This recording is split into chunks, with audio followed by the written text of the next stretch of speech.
Cari telespettatori, ben ritornati con noi, siamo in diretta come sempre, quindi potete telefonare, potete partecipare e fare le vostre osservazioni. Relativamente a che cosa?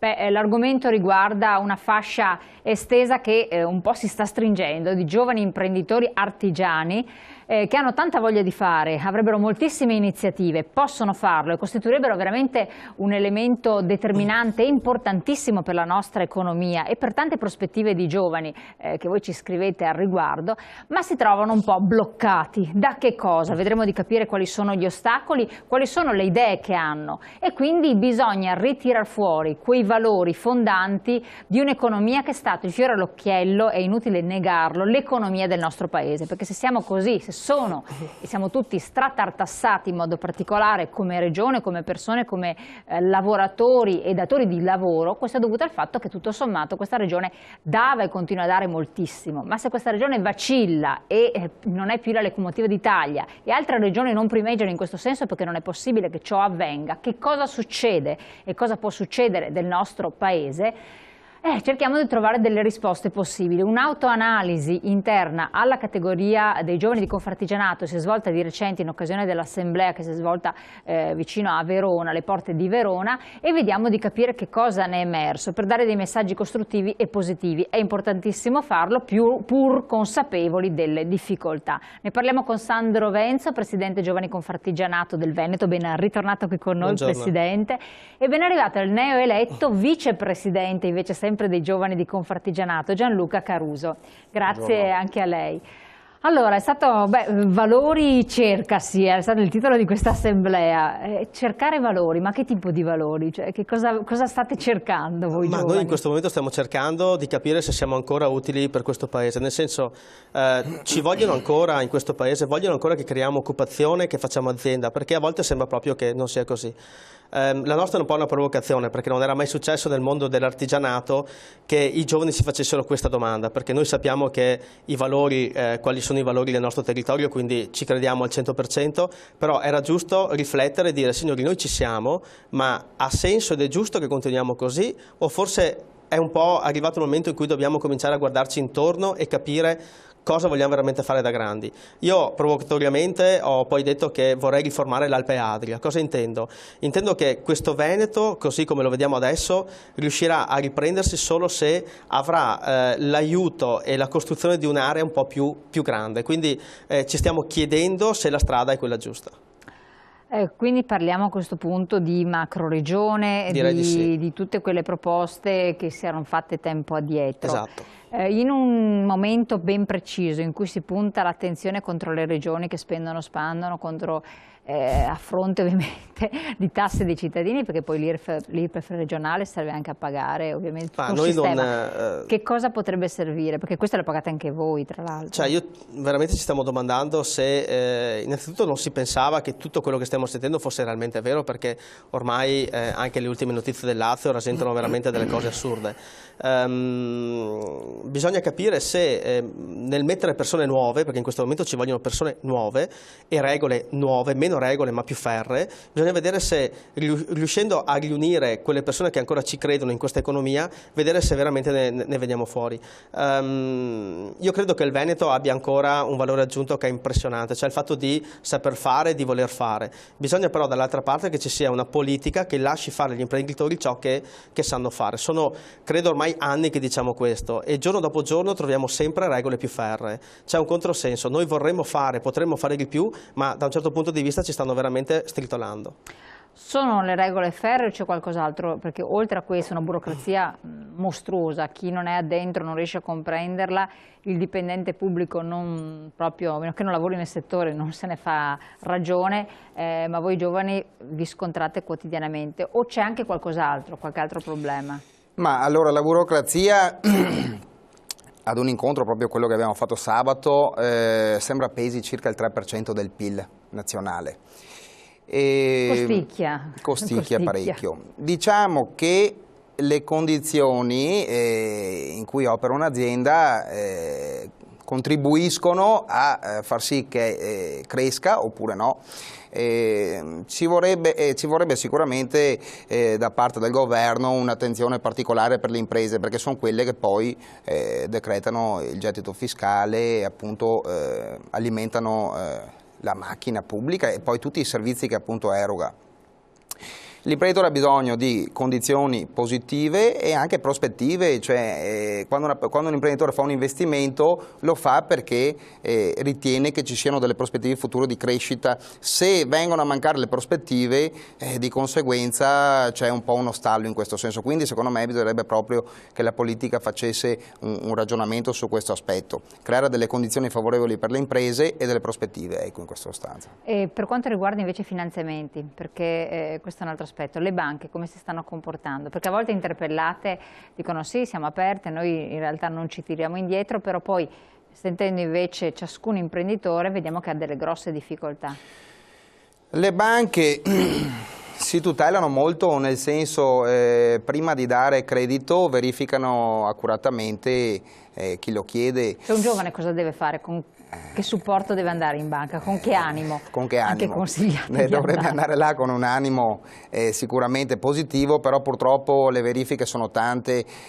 Però ho notato che comunque avendo un rapporto con questi istituti si riesce ad avere, ecco, in sostanza anche credito nel caso ci sia un progetto interessante, oppure, però sicuramente ci sono delle difficoltà da superare. Infatti bisogna puntare sul progetto a questo punto. Progetti interessanti che sicuramente diano anche una prospettiva di ritorno, perché la banca è un fornitore di denaro in sostanza e lo fornisce a un determinato tasso perché c'è un rischio e in sostanza bisogna far passare un po' il concetto di riuscire a farlo ritornare. Comunque diciamo che le banche dovrebbero fare qualcosina in più sicuramente, ecco, per agevolare, perché altrimenti di conseguenza bloccano il mercato. Cioè se un imprenditore che va a fare un investimento o che richiede un finanziamento per fare un certo tipo di investimento si trova bloccato, a monte non ci sarà uno che non fornisce più quel bene e quindi è, diciamo, un'involuzione del sistema che blocca sicuramente. La sua azienda di che cosa si occupa? Noi facciamo allestimenti isotermici per il trasporto di alimenti a temperatura controllata. Va abbastanza bene? Il settore alimentare va abbastanza bene, sì, anche ci sono alcune particolarità nel settore che soffrono un pochino determinati alimenti nello specifico rispetto ad altri, perché comunque purtroppo la crisi ha portato anche ad una verifica nell'ambito alimentare di prodotti da acquistare piuttosto che no, quindi sicuramente, però diciamo il settore tutto sommato sì, va avanti. Export oppure no voi? No, non ancora, però quindi stiamo pensando anche a quel discorso là sicuramente. È interessante che comunque un'azienda che non ha puntato all'export vada avanti. Voi Venzo Stampi, quindi sì. Export sì? Noi fondamentalmente tutti i nostri clienti lavorano all'estero, quindi la nostra fortuna è proprio quella. Non lavoriamo magari principalmente con clienti esteri, ma penso che ormai il 90% dei nostri clienti esporta all'estero, quindi è la nostra fortuna. Ma è possibile, visto che tra l'altro lei si trova proprio in una fase di esperienza, quindi non giovanissimo, pur sempre giovane, però in una fase a cavallo tra che ci sia un giovane artigiano imprenditore eccetera che inizia ex novo in questo momento un'attività, quindi non ereditata trasformata da ma proprio si cimenta in questo, perché allora, fino a ieri, fino a qualche anno fa ce n'erano moltissimi che facevano questo. Diciamo che è molto più difficile adesso iniziare un'attività, siamo però convinti che unendo più giovani, quindi non c'è più la possibilità di partire da soli, e questa è una cosa che noi vediamo, perché anche il fatto di aprire l'impresa con €1, quindi l'ultima uscita di qualche tempo fa, è vero che alla fine uno con €1 apre un'attività, però se dietro non hai qualcosa, tu quando vai in banca, alla fine che garanzie gli dai? Ti dicono tanti saluti e sono poche le garanzie del tuo euro, non te ne fai niente. È un momento in cui per partire ci vuole, come diceva appunto giustamente prima Gianluca, ci vogliono delle idee. Non è più come una volta che uno prendeva, iniziava a fare qualcosa, si inventava un'impresa. Adesso deve essere tutto molto più strutturato, quindi ci deve essere un business plan, ci deve essere una visione di investimento, quindi anche l'imprenditore nuovo, quindi l'imprenditore imprenditore giovane deve essere formato, ed è per quello che noi appunto con tutti i vari corsi di formazione cerchiamo di dare all'imprenditore che vuole cimentarsi nel fare un'attività nuova, innanzitutto il fatto di mettersi in filiera, quindi creare delle società che già cominciano a collaborare insieme, e poi il fatto di sapere cosa vuol dire fare impresa, perché non è più come una volta, se non sei preparato e non hai alle spalle la capacità di conoscere i mercati, ne sei fuori in men che non si dica. Quindi una preparazione che prima non era necessaria, adesso diventa indispensabile. Un investimento nell'innovazione, perché di questo si è parlato tante volte, è possibile per voi, per giovani, oppure no? Perché sono l'unica speranza che il giovane investi in innovazione. Assolutamente è possibile, anzi è essenziale, nel senso, naturalmente quando c'è molta liquidità che gira in un mercato che sta bene, è facile intercettarla anche non avendo magari preparazione diciamo particolare, però in un contesto di difficoltà oggi bisogna sicuramente puntare su idee nuove, progetti che abbiano alla base qualcosa di concreto e verificarlo bene, insomma, prima di fare un investimento, questo qua di sicuro. Assolutamente. Io vi interrompo un attimo, abbiamo un collegamento esterno con Emiliano, il nostro Emiliano Schincaglia dall'Orto Botanico di Padova. Parliamo di Metamorfosi, miti d'amore e di vendetta del mondo romano, una mostra che fino dal 29 settembre sino all'inizio di ottobre sarà aperta. A te la linea, Emiliano. Grazie Elena, ricordo velocemente le date: 29 settembre al 1° di dicembre, Orto Botanico, un posto splendido, una cornice veramente sicuramente da visitare. Sono, come potete vedere, in compagnia della cultura in persona per quanto concerne il comune di Padova, quindi l'assessore Colasio. Sentiamo subito dalla sua viva voce perché dell'importanza di questa mostra. Le ragioni dell'importanza sono moltissime, alcune. Prima di tutto è importante che la ricerca venga comunicata. La mostra è un esempio magnifico con cui una grande ricerca scientifica viene comunicata. E qual è l'oggetto della comunicazione? Beh, i 15 libri delle Metamorfosi di Ovidio hanno rappresentato in epoca antica una sorta di grande enciclopedia del mito. Bene, cosa si è fatto oggi? Si è messo assieme il vecchio dipartimento di cinema, di musica, come per dire che quello che era l'immaginario simbolico collettivo in epoca romana rappresenta e costituisce ancora oggi una grande miniera non solo iconografica ma tra virgolette anche filmica. Ecco, in questa grande mostra per la prima volta vengono esposti degli affreschi staccati a Pompei e vengono utilizzate nuove tecnologie, la riproduzione ma soprattutto il 3D e anche la fabulazione narrata. Come dire, è una grande mostra che gioca su tutte le dimensioni sensibili. È un modo intelligente con cui la ricerca diventa vera comunicazione. Assessore, lei logicamente utilizza sempre dei termini dotti, ma è una mostra che consiglierebbe dal grande al piccino, perché so che ci sono anche cartoni animati in mostra.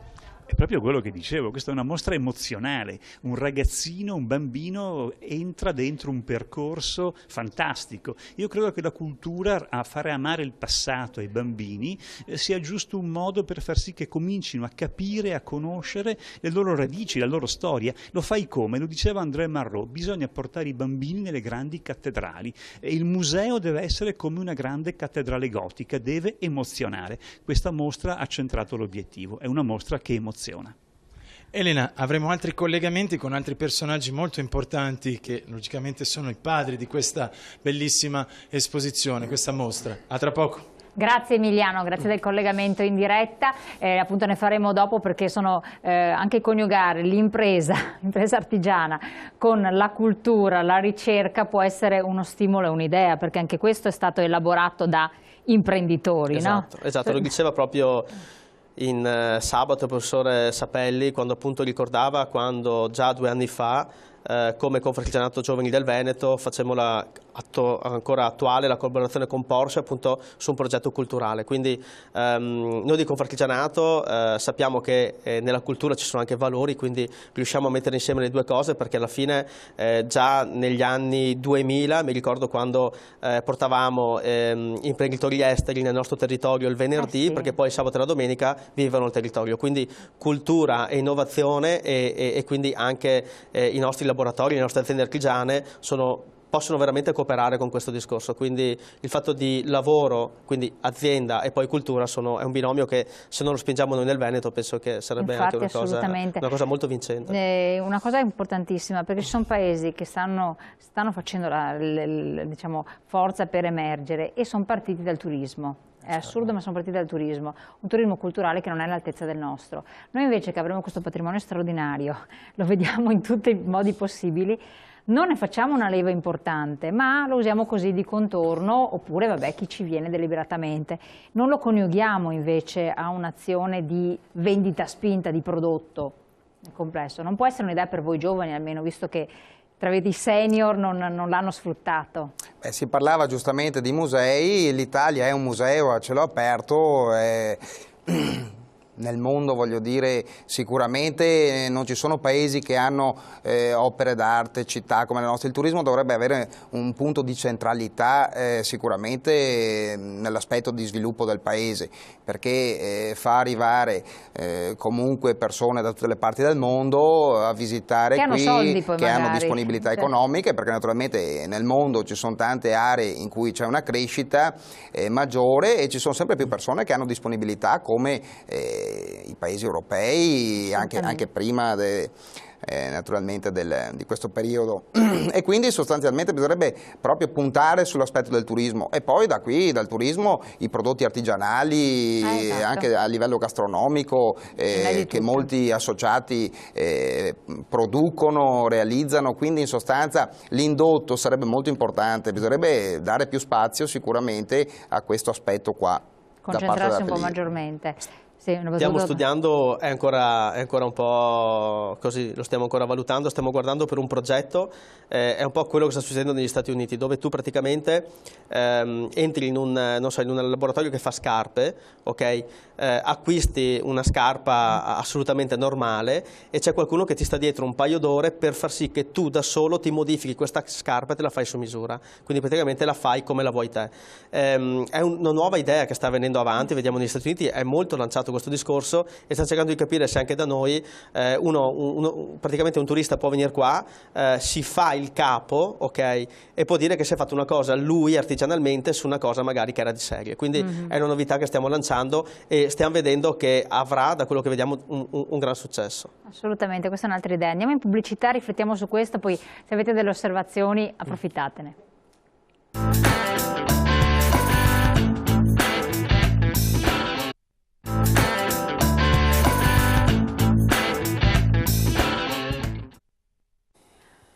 Allora, impresa vuol dire anche naturalmente possibilità del lavoro e poi parlavamo anche fuori onda, è strettamente legato al mondo della politica perché le scelte che vengono prese a livello governativo centrale o regionale condizionano comunque poi chi opera sul territorio come può farlo. Sentiamo a questo riguardo l'assessora regionale al lavoro Elena Donazzan cosa dice proprio in occasione, cosa ha detto anzi in occasione proprio dell'assemblea dei giovani di Confartigianato. Diciamo che qui abbiamo cercato di essere in piena sintonia e di rispondere con velocità, perché oggi il tema del tempo in economia è importante, è fondamentale e come Regione del Veneto noi abbiamo cercato di avere sempre dei tavoli aperti, la porta aperta nei confronti del mondo dell'impresa ed in particolare io col mio assessorato che guarda all'istruzione, alla formazione, alle politiche del lavoro, necessariamente ho voluto rapportarmi con il mondo giovane dell'imprenditoria. E la classe dirigente non solo di oggi ma del domani sono coloro che faranno in modo che questa nostra economia, che ha nel proprio DNA il senso della responsabilità, il senso dell'autoimprenditorialità, ecco perché c'è tanta diffusione di imprese artigiane, possa guardare ad un futuro che certamente dovrà cambiare e le esigenze devono partire dalle richieste di questo ambiente, ma che avrà ancora molto da dire e molto da dare. Io sono certa che il mondo dell'artigianato, che ha rappresentato e rappresenta i valori fondanti a cui l'uomo guarda, il senso della famiglia, il legame, il senso del sacrificio, l'ambizione per la propria vita, le aspettative di vita, la voglia di creare qualche cosa, ecco sia anche ciò che serve in particolare alla nostra società per rimettersi in piedi. Ma sono tante le politiche che guardano i giovani, ma io credo che non sia solo una categoria una parte della società. Oggi i giovani sono i protagonisti realmente del loro futuro nel momento in cui però devono fare un passo avanti. Lo dico a me stessa, ogni tanto vengo considerata un giovane assessore per bontà di tutti, ho 40 anni, di giovane non ho più niente, noi dovremmo invece pensare che questa è la classe dirigente di oggi e del domani. I giovani imprenditori, i giovani artigiani, i giovani industriali, così come le categorie delle diverse organizzazioni datoriali o sindacali, a mio avviso oggi non devono più pensare di giocare una partita a parte. I giovani non giocano nel giardino dei piccoli, oggi i giovani invece devono assumersi le proprie responsabilità e più preparati saremo, più preparati saranno, meglio affronteremo il futuro cambiamento. Presidente, ma possono farlo? Cioè c'è spazio, c'è margine per partecipare alle decisioni? Perché noi comunque, è inutile dire, siamo governati da una gerontocrazia mostruosa a tutti i livelli. Quando penetra qualche giovane e riesce a fare un po' di strada così, poi per carità viene omologato automaticamente in tutti i sensi. Allora, non è semplice, ma è fattibile, dipende da quanto ti impegni. E siccome chi sta dall'altra parte, quindi chi a una certa età non vuole mollare il potere, fino ai 90 e passa. Dobbiamo avere la capacità di essere più forti di loro, quindi di credersi di più, di insistere di più e di avere anche delle idee migliori, perché ripeto, non è solamente il fatto che tu arrivi là che hai 30-40 anni che ti devono lasciare spazio, è il fatto che tu devi arrivare là con idee positive, idee nuove e devi far capire che stai portando veramente al rinnovamento. Quindi il giovane, se vuole, riesce a fare questo, però è ovvio che non è solo il fatto di essere giovane che ti deve aprire le porte. Assolutamente, c'era un messaggio che era arrivato che diceva siamo in un complotto globale e siamo in troppi. Complotto globale perché appunto da tutto quello che emerge anche in questi giorni di corruzione della politica, di soldi che spariscono da tutti i rivoli possibili, non lascia molto adito a speranze, perché riguarda tutta la politica, cioè non c'è veramente, ci sono ben pochi che si salvano. E poi siamo in molti, siamo in tanti, questo senza dubbio, per cui ci sarà lavoro per tutti, ci sarà possibilità per tutti. E vi sentite parte di un sistema che è inviluppato in se stesso oppure no? Allora, sicuramente cioè, il momento è un momento complicato. Abbiamo toccato il tema dei valori proprio anche sotto l'aspetto dei valori che forma l'imprenditore stesso, ma se guardiamo la persona in generale, quindi poi determinati politici che compiono determinati atti, sicuramente bisogna verificare che tipo di valori hanno alla base, perché i valori sono quelli che formano, diciamo, la persona. Diciamo che lavoro per tutti, bisognerebbe... C'è un mercato che a volte, sotto l'aspetto anche pubblicitario, usando un termine un po', è un po' drogato, nel senso le imprese sono predisposte a crescere e il mercato, diciamo, è una spinta eccessiva in determinati ambiti per una crescita non è più possibile. Bisogna rivedere un pochino determinati contesti, anche determinati prodotti, anche secondo me sotto l'aspetto di prodotti nuovi, sostenibili a livello globale, quindi diciamo di prodotti che abbiano una ripercussione anche, diciamo, minore come impatto, diciamo, a livello globale. Quindi c'è spazio, però certo, se nella vita si sceglie di fare l'artigiano di lusso, bene, altrimenti è meglio un posto statale indeterminato. Questo è un altro aspetto. Ma questa è forse una delle domande che ci stiamo ponendo anche noi. Che forse questo è un artigiano che ci anche scrive. perché vediamo i numeri che sinceramente non è più come una volta che il giovane viene a fare impresa e quindi ha meno voglia di rischiare e più voglia di avere il posto fisso. È vero però che noi dobbiamo dare una spinta positiva e far capire che sei tu che decidi che tipo di artigiano sarai. Quindi sei tu che decidi se vuoi entrare a fare l'artigiano di lusso, che sarà dal mio punto di vista il futuro, quindi la persona che fa per te quello che tu ricerchi. Allora tu ricerchi una cosa esclusiva, devi trovare quelle persone, quindi gli artigiani che ti fanno quella cosa esclusiva, ma in tutto, può essere nell'autovettura e poi magari entriamo a spiegare i motivi, perché può essere anche un'autovettura, se noi guardiamo sono sempre più personalizzate, quindi anche lì la persona vuole una cosa su misura. L'artigiano inteso come lo si poteva vedere 3 generazioni fa, è vero, non ha più un futuro, quindi siamo obbligati a a riformare anche quello che è il nostro modo di vedere l'artigianato. Ecco, ci sono dei messaggi che stanno arrivando, e cioè che comunque i valori non si trovano soltanto in un certo tipo di cultura, sostanzialmente una cultura contadina di una volta, perché non hanno ragione, non possono esserci in altri contesti, perché la società è cambiata ed è sbiadita per colpa ovviamente della politica, e quindi il dito puntato contro la politica, quindi è difficile trovare i valori in altri ambiti. Che cosa ribadite? Perché qua appunto ci sono diversi messaggi che puntano. Allora, noi abbiamo fatto questo convegno assieme all'UCID, quindi l'Unione Cattolica Imprenditori e Dirigenti, proprio per far capire che bisogna tornare a dei fondamenti, appunto ai fondamenti iniziali di quando si è creato il benessere anche in questo paese. Sono convinto che ci siano persone preparate e brave sia nell'impresa che nella politica. Il problema è cominciare a puntare su quelle persone e non continuare a puntare sugli soliti. Quindi quando si parla di nuova generazione, nuova impresa e nuova politica, dobbiamo puntare su persone e non più su partiti. Quindi vediamo una persona che secondo noi ha un senso, bene, cominciamo a far crescere quella persona. Allora, anche qui cerchiamo valori, bisognava tenerli in vita prima. Lo Stato ha creato le leggi per distruggerli. Che cosa ribadisce questo? C'è un po' di amarezza in questi messaggi che arrivano, difficoltà a vederne, perché forse si sono lasciati perdere in virtù di altri valori che sono più immediati, economici o di interesse.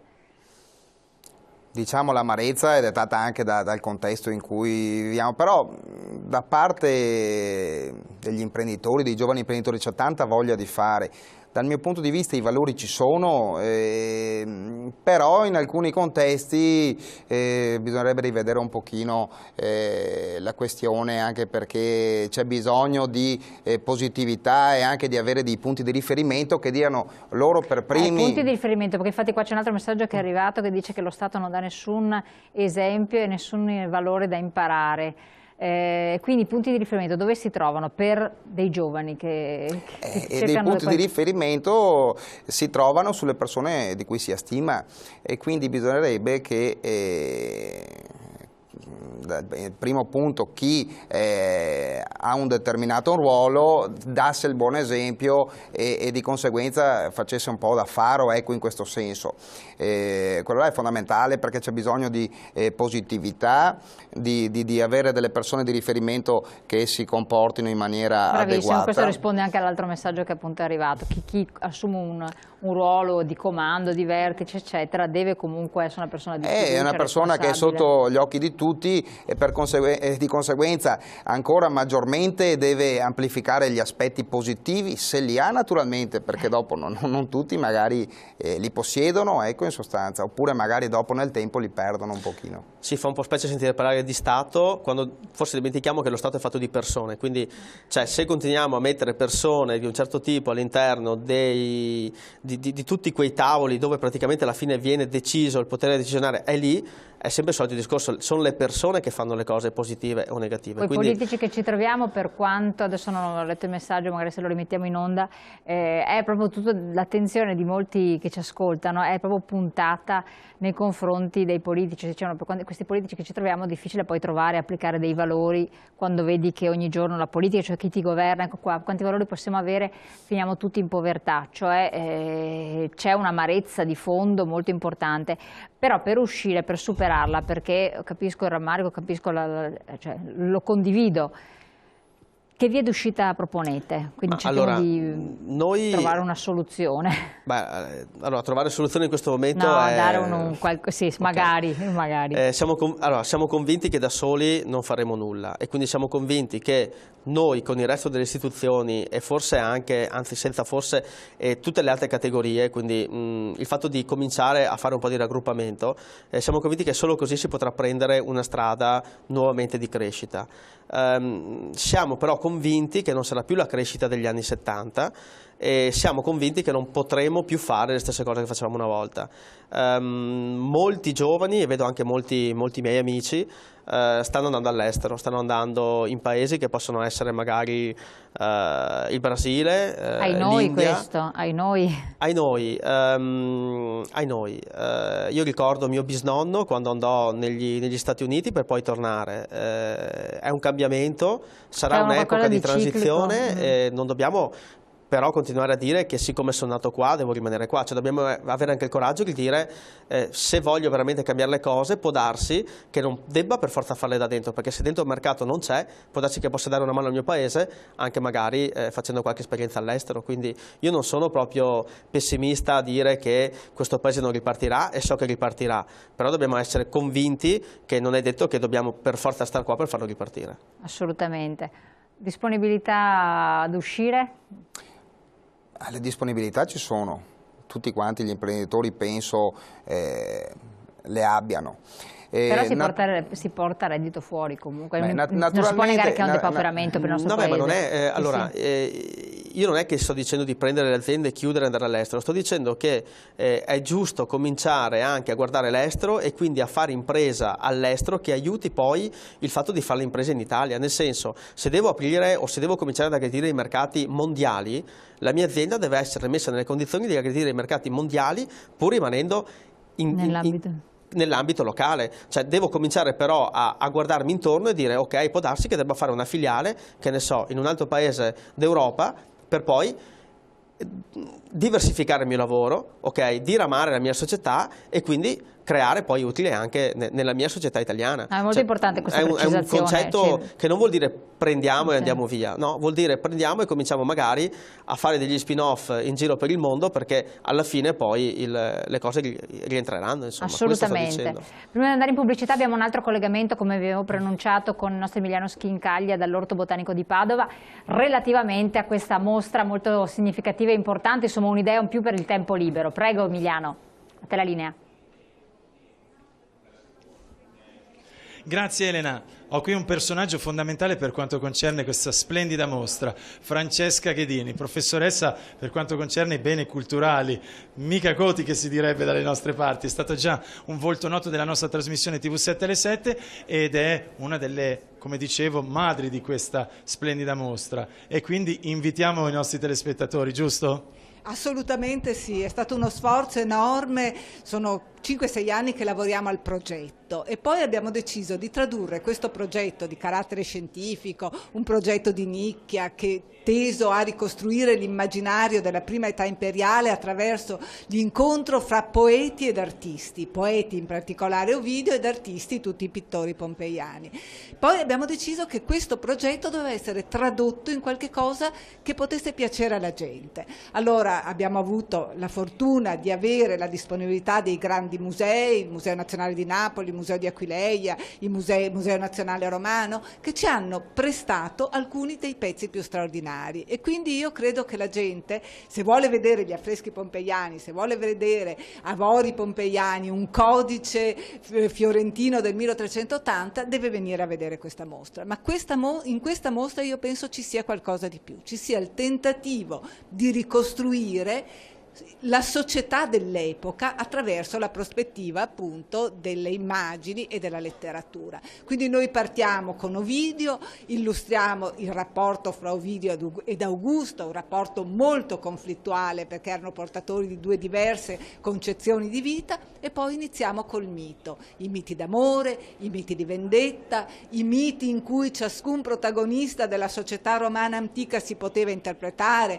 c'è Achille, c'è Arianna, c'è Dioniso, ci sono le gemme che facevano sì che il mito venisse portato addosso e poi c'è quello che io penso che possa essere una chicca, la ricostruzione del triclinio della casa del sacerdo Samandus di Pompei attraverso queste moderne tecnologie ci ha consentito di avere la stanza qui, ripresa con laser scanner e restituita poi ad altissima definizione, una entra in una stanza di Pompei illustrata con miti ovidiani, Polifemo e Galatea, Dedalo ed Icaro, Perseo e Andromeda e Eracle nel giardino delle Speridi.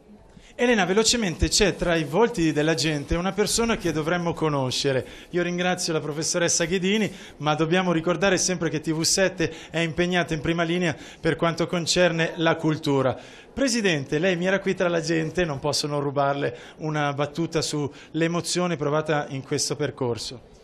Ma sicuramente è una bella mostra, è una mostra eccezionale perché raccoglie delle opere e dei dettagli che sono eccellenti e quindi merita di venirla a vedere. Grazie. Elena, a te la linea.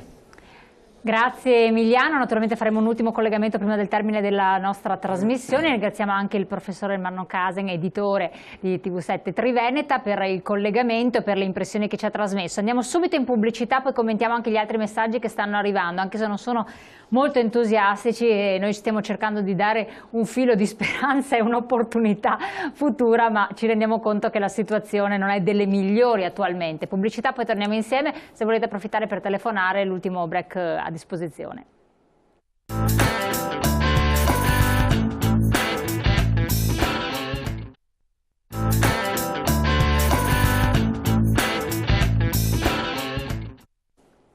Eccoci qua, siamo nuovamente insieme. Allora, ci rendiamo conto della difficoltà del periodo. Abbiamo ricevuto tantissimi messaggi, li mettiamo in crawl perché giustamente è uno sfogo da parte delle persone. Adesso vediamo se riusciamo a fare anche un collegamento telefonico con il nostro telespettatore che ha chiamato, ma appena è pronto la legge ce lo comunica. Eccolo qua. Pronto? Pronto?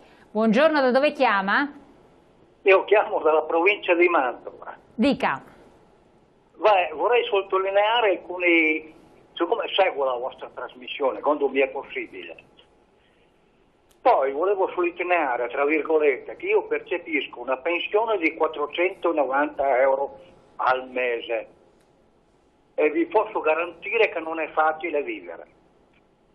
Sì. Poi ho visto in questi giorni, a parte che sapevo già quello che succedeva nella politica e tutto il resto, questo schifo di cose, che questi personaggi qua percepiscono milioni a palate, quando persone che non ce la fanno a vivere. Mi piacerebbe capire una cosa, che si manifestano attraverso la televisione, questi signori qua, che dicono che vogliono fare il bene del paese. Ma se questi personaggi qua dovessimo metterli a 2.000 euro di stipendio al mese, forse riusciremo a capire se loro lo fanno per passione. Infatti, senza dubbio. Grazie, non ha ragione, grazie del suo intervento, molto gentile, grazie. Ma è vero quello che si diceva, cioè le difficoltà che può avere anche un giovane imprenditore, un artigiano, intraprende un'attività, e comunque non credo che ci siano chissà quali margini di guadagno, soprattutto quando uno inizia. È tutta un'altra cosa di chi governa e non ha un'alea, perché anche quello discorso, un'alea è una responsabilità, perché una cosa importante è che l'imprenditore, il datore di lavoro ha una responsabilità di famiglie, cioè a parte dell'azienda, ma di famiglie che vivono e che poi dovrebbero percepire un domani un'utopica pensione. Infatti è una responsabilità umana, tra l'altro, sociale e umana, che forse a volte è sentita anche troppo. Nel senso che io so di situazioni di persone magari che hanno i collaboratori, quindi le 3-4 persone che lavorano in azienda, che conosci magari da una vita, e se anche hai un po' di calo di lavoro, magari li tieni in azienda sapendo che potresti magari metterli in cassa integrazione, ma invece dici no, li tengo perché appunto ti senti questa responsabilità. Io dico sempre che come imprenditore posso fallire se vado male anche domani mattina. E pago le conseguenze. Come politico invece vedo che la politica quando sbaglia non paga, quando sbaglia fa danni che paghiamo noi, e se anche un imprenditore è un fallito si ripresenta e con le regole che abbiamo viene anche rivotato. È giunto il momento di cambiare le regole, nel senso che non possiamo continuare a dire che questa politica è da cambiare. Sappiamo tutti che se avessero un po' di dignità molti di quelli che sentiamo nei giornali ultimamente ci sarebbero già dimessi da un pezzo, però purtroppo i valori, come si diceva, forse sono ancora più nel nostro mondo che nel mondo della politica, che negli ultimi anni diciamo se li è tra virgolette mangiati, quindi ci sono mangiati anche i valori. Un altro messaggi che stanno arrivando, uno dice non esistono artigiani di lusso, un altro che sicurezza può avere per un artigiano di avere lavoro, malattia, disoccupazione, non ha l'indennità, non ha neanche la pensione se non riesce a mantenersela, come è successo a me che ho perso tutto, pensione, non neanche riesci a mettere a parte i soldi per la pensione per poter vivere. Si chiama rischio d'impresa purtroppo, nel senso che tu sai che quando inizi a fare un'attività così hai un rischio e purtroppo te lo devi assumere, ed è per quello che dico magari si assumessero certi rischi anche i nostri bei politici. Nel momento in cui sbagli purtroppo tu come imprenditore ci rimetti tutto, la politica dovrebbe a suo modo avere lo stesso trattamento. Una battuta di chiusura che lasciamo la linea adesso al nostro collegamento, una battuta proprio? Allora, la politica, siamo in un momento dove fare un grosso esame di coscienza.